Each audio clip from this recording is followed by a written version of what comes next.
안녕하세요. 송영선입니다. 트럼프 대통령이 이란 석유 수입 예외 국가가 없다.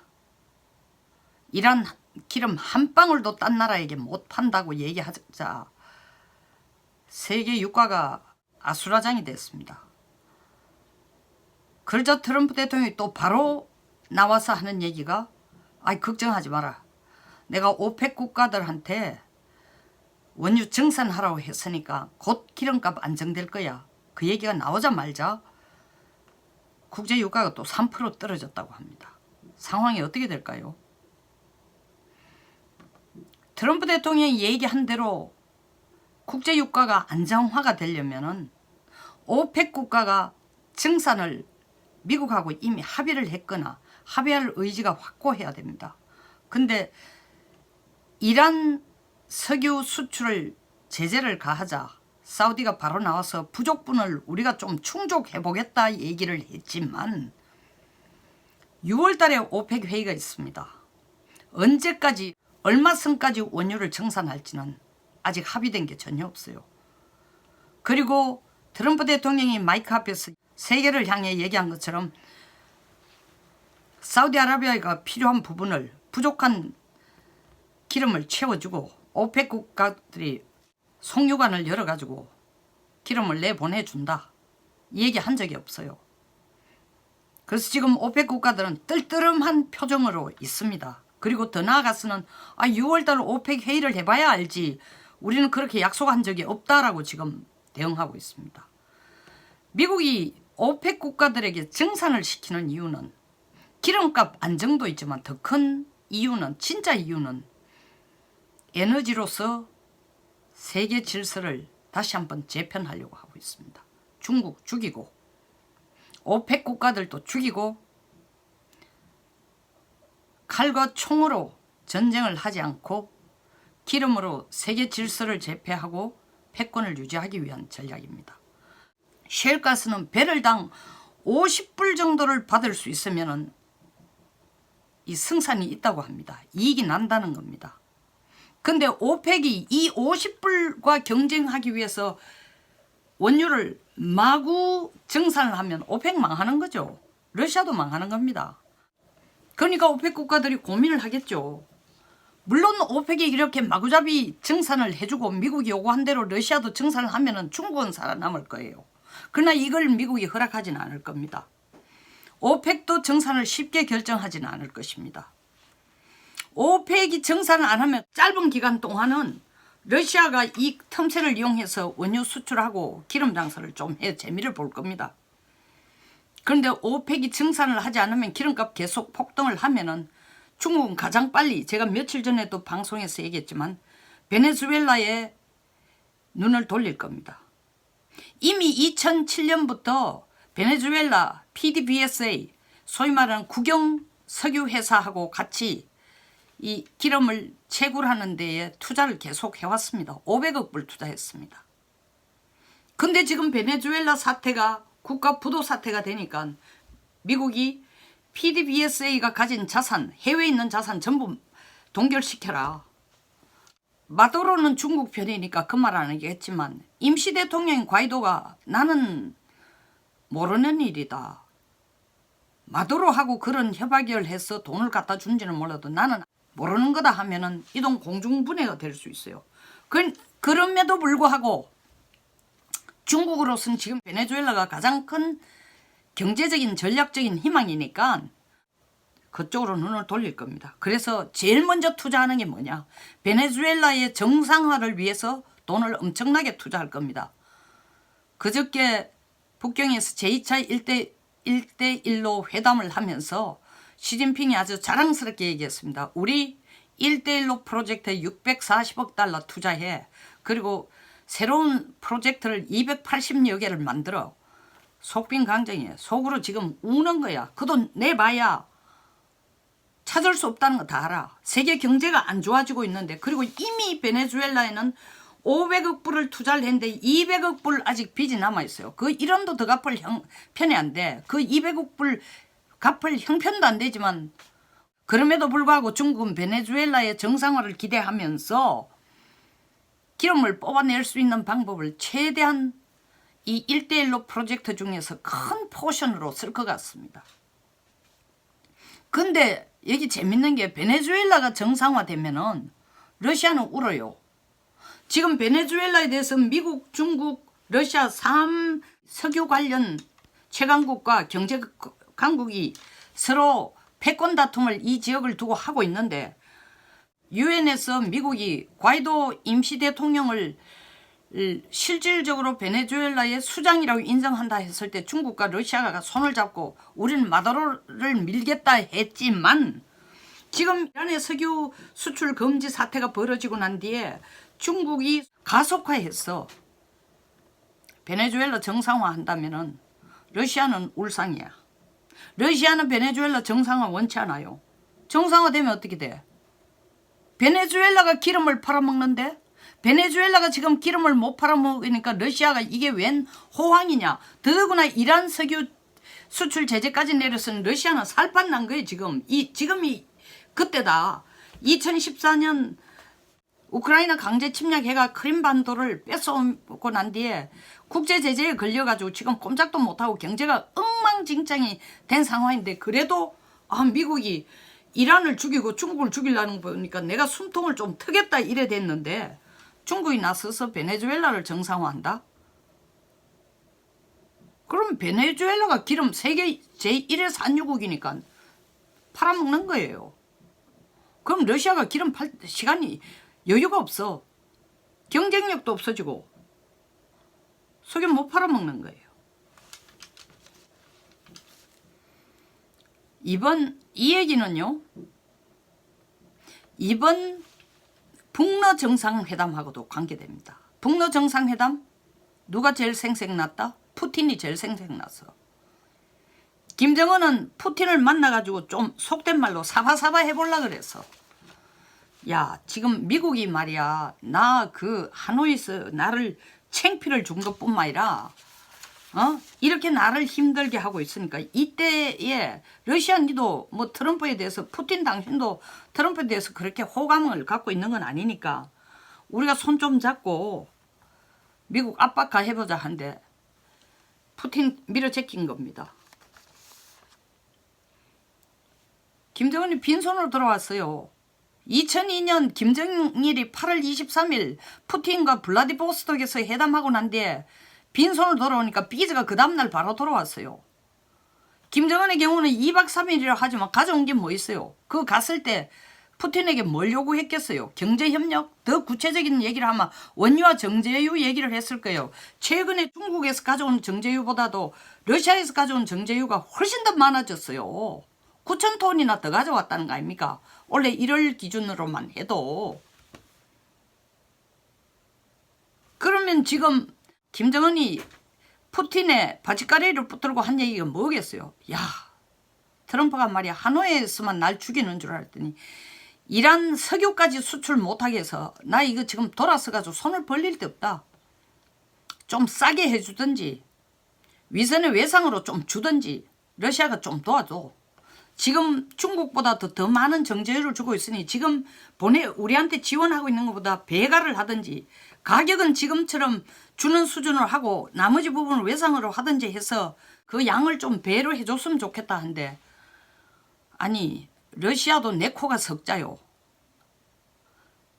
러시아 경제가 엉망이에요. 이 가뜩이나 안 좋은 경제 상황에서 EU가 물론 러시아 기름을 많이 사가지만 그것도 미국 눈치를 많이 보고 있어요. 이번에 이런 조치를 하면서 EU도 미국 눈치를 한번 이런 조치라는 건 이란의 석유 수출 제재를 가하면서 EU가 다시 미국의 눈치를 안 볼 수가 없어요. EU는 상당 부분 러시아의 원유 수출에 의존하는 부분도 있습니다. 근데 그것도 미국 눈치를 보여야 되니까 푸틴이 김정은을 붙들고 앉아가 한 얘기가 뭐냐. 야, 육자회담으로 가자. 푸틴이 육자회담으로 가자는 건 김정은을 도울 만한 손톱만큼도 없는 거예요. 뭘 하자? 야, 나도 한반도 문제에 너 미국하고 둘만 앉아가 떠들지 말고 내 지분도 좀 챙겨주라. 나도 간섭할 명분을 좀 주라.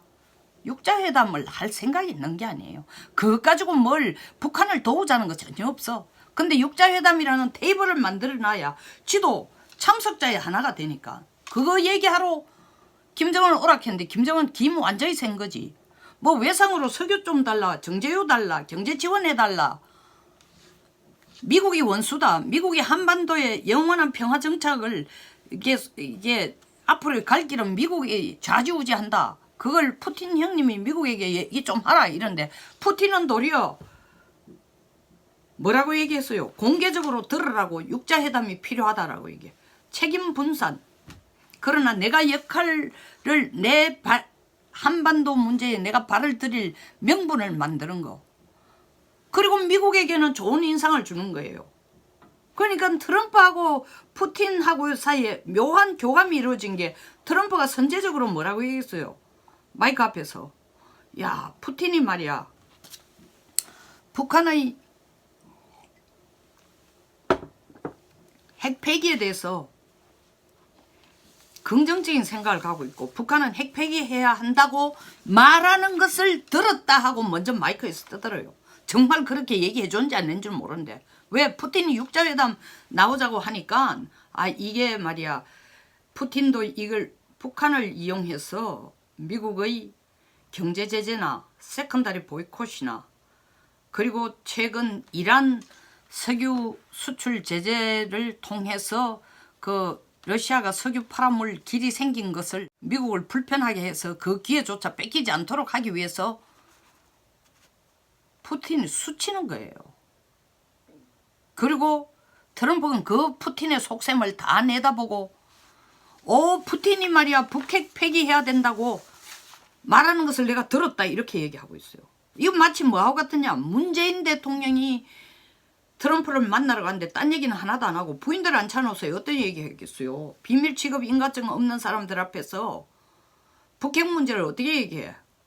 그 앞에서 트럼프는 듣는데 문재인 대통령에게 사전 합의도 안 이루어진 걸 가지고 말이야 한국이 2년 전부터 우리하고 계속 사겠다고 얘기하던 무기 10조어치 정도를 10조 원어치 정도를 사간다고 문 대통령이 약속했다. 한국 사람들은 미국 무기 좋아하고 미국 사람들은 미국 무기를 한국에 파는 걸 좋아한다. 그래서 뭐 지상감시 정찰기라든가 MH-60R 같은 해상 초계 작전기라든가 그리고 SM-3 고고등 미사일 이런 거 다 사가기로 했다 떠들었어요. 중국이 얼마나 지금 미국한테 기가 죽었으면은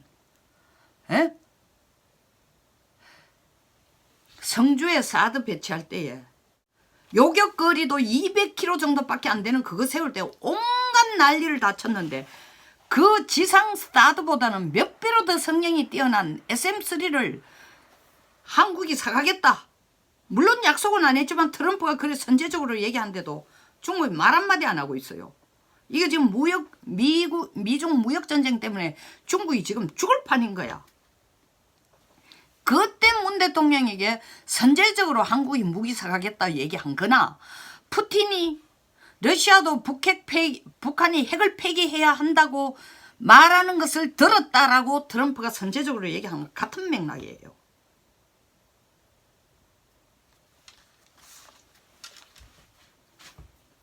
푸틴은 이 기회에 미국에게 특별히 나를 세우고 싶은 생각이 없습니다. 그렇기 때문에 베네수엘라에 있어서는 최소한 지금까지의 러시아가 중국과 손을 잡고 그 지역에 대해서 자기들의 선점권을 경쟁적으로 그러나 묵시적으로 협력적으로 해가려고 하던 게 이란 사태가 일어남에 따라서 러시아는 다시 미국하고 손을 잡지 않을까.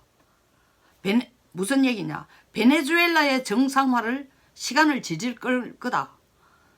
얼마 전까지만 해도 중국하고 러시아가 한 목소리로 베네수엘라의 합법적인 대통령은 마두로였다 했는데 마두로다라고 얘기하고 아니다. 과이도 국회의장이 임시대통령이다 라고 얘기했던 미국에 대해서 나를 세운데 민기적거릴 것 같다는 거예요. 러시아가. 지금 기름 팔 수 있는 기회가 좀 주어졌는데 이것조차도 미국에게 칼을 맞으면 러시아 경제가 더 어려워지니까 이 기회에 북러 정상회담 했다라는 모양새만 갖추면서 김정은이 공개적으로 엿먹이고 김정은은 형님 정제유 좀 주세요. 원유 좀 주세요. 경제협력 좀 해주세요. 기름도 외상으로 좀 주세요. 경제 지원할 수 있는 방법 좀 찾아보세요. 한데 노골적으로 그 육자회담에서 얘기하면 어떻겠냐. 그건 공개적으로 얘기하는 게 육자회담으로 하면 안 되겠냐. 육자회담 할 생각 없어. 그런데 육자회담 형태를 빌리라고 공을 던져버려요. 그리고 비밀리에 밝히지는 않았지만 원유나 정제유 돌라는 거에 대해서는 북한이 돈이 없는데 하드캐시를 다 내고 사갈 수 있어요? 반값으로 돌라든지 외상으로 돌라든지 나중에 좀 주겠다든지. 푸틴이 예스 했을 가능성이 거의 없습니다. 그것만 해도 미국이 협력하는 거죠. 그저께 중국, 러시아가 북경에서 1대1로 2차 회의를 했습니다. 거기서 북한 얘기 안 나왔겠어요? 당연히 나왔습니다. 김정은 거기에라도 목을 걸고 있는지 모릅니다. 북중러 3자 협력. 지금 시진핑 거기서 신경 쓸 시간이 없어요. 그러나 시진핑의 입장은 확실합니다. 북한 핵폐기 찬성하지 않아요. 그냥 현상 유지를 질질질 끌고 가기를 바랍니다. 그러나 노골적으로 미국에게 북한 핵은 현상 유지가 돼야 된다. 뭐 쌍궤 전략이니 이때까지 중국이 계속 작년까지만 해도 열심히 떠들어오던 쌍궤 전략 지금 언급도 안 하고 있잖아요. 미국이 먼저 경제 제재를 완화하고 북한 핵 폐기하고 이렇게 거의 동시적으로 가야 된다 얘기 안 하는 거예요. 더 얻어맞으니까 어디로? 무역협상에서 더 얻어맞으니까. 이제 미국의 실체를 중국이 서서히 보기 시작한 거예요. 야 정말 죽이는구나. 한꺼번에 안 죽이는데 말라 죽이겠구나. 한꺼번에 안 죽이는 건 중국을 배려해서가 아니라 미국도 같이 흔들거릴까 봐 혹은 일본과 독일까지도 영향을 주니까 그들 경제 크기에도 영향을 줄 것 같으니까 미국의 최고의 동맹국들에게 영향을 줄까 봐 그 나라들은 연착륙할 수 있도록 최소한 현상 유지를 해갈 수 있도록 미국 경제도 타격을 받지 않도록 중국을 서서히 목을 조리면서 시간 조절을 하고 있구나. 중국 아는 거예요. 그러니까 북한 핵은 핵폐기를 반대하지 않는다는 건 노골적으로 얘기 안 하지만 미국 눈치를 봐가면서 제재 완화를 적절하게 했다가 미국 눈치를 봐가면서 제재하는 듯한 제스처를 쓰고 이런 정도의 전략밖에는 유지 못할 거다. 그러니까 러시아하고 앉아가 얘기하는 거야. 나 기본 원칙은 북한 핵폐기 원치 않아. 푸틴도 그 얘기 했을 거예요. 똑같이 나도 안 원해. 근데 트럼프 보라고 내가 얘기했어. 육자회담 모양이 좋을 것 같다 얘기했어. 트럼프 그거 기분 좋게 받아들이는 것 같아. 그러니까 당신도 말이야. 육자회담 체제로 돌아가서 얘기 좀 하면 좋지 않겠냐. 다 한반도의 평화정책에 관심을 갖고 있는 국가들이니까 한자리 모으자. 라는 식으로 얘기하면 당신도 체면을 세울 거 아니냐? 시진핑은 지금 트럼프가 워싱턴에서 백악관에서 만나자 할까봐 오금을 저리고 있는 거야. 트럼프가 얘기했어요. 그냥 밑에 사람들이 협상해 놓은 걸 가지고 내가 단순하게 서명만 하는 일은 절대 없을 거라 했어요. 그 시진핑 만나면 조목조목 이렇게 해라 저렇게 해라 협력을 구하는 게 아니라 지시할 것 같으니까 트럼프 만나는 거 기대 안 하고 있어요. 그리고 트럼프 만나면 그 자리에서 이란 석유 수출 제재를 풀어주세요. 중국은 예외 국가를 인정해 주세요. 택도 없는 얘기죠. 베네수엘라 국가 정상화하도록 미국도 도와주세요. 택도 없는 얘기예요. 그러니까 트럼프 만나는 게 두려운 거예요. 다시 처음 얘기로 되돌아가면 트럼프 대통령이 오펙의 원유 정산을 통해서 원유값을 안정화시킨다. 그럴 개연성은 상당히 낮습니다. 오펙이 바로 정산해서 미국의 세일가스 수준 이하로 오펙이 낮춰야만 그래도 미국과 경쟁할 수 있다는 수준으로 정산할 가능성이 없죠. 결국 미국 페이스대로 가는 거예요. 미국의 원유를 수입하는 국가가 오펙에 의존하는 국가보다 훨씬 더 많아질 날이 더 많을 것이다. 그것을 노린 게 트럼프의 전략이라는 거죠. 에너지 전략. 에너지로서의 세계 질서 재편 전략인 겁니다.